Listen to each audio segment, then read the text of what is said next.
কি চলছে ভাই লোক, আজকে আমরা কথা বলতে চলেছি ইসলামী ব্যাংকের প্রধান কার্যালয়ে হামলার বিষয়টি নিয়ে।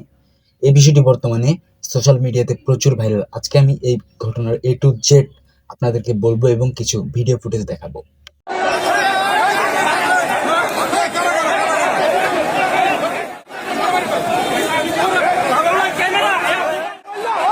আপনারা এখন যে ভিডিওটি দেখছেন এটি ব্যাংকের প্রধান কার্যালয়ে হামলার ভিডিও।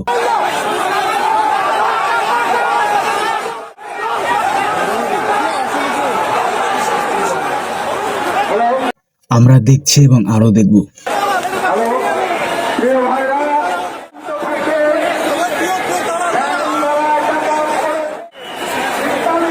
এখানে প্রচুর শব্দ হচ্ছে, তাই জন্য আমরা কিছু শুনতে পাচ্ছি না। উনি এখন ঢাকা মেডিকেলে মৃত্যুর সাথে পাঞ্জা লড়ছেন।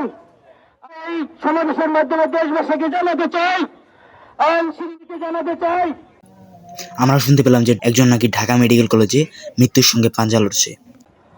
আগামী 12 ঘন্টার মধ্যে এই গরিবদের যদি আইনের আওতায় না আনা হয়, জনতা এই দুষ্কৃতকারী করে তাদেরকে উপযুক্ত শাস্তির ব্যবস্থা করা।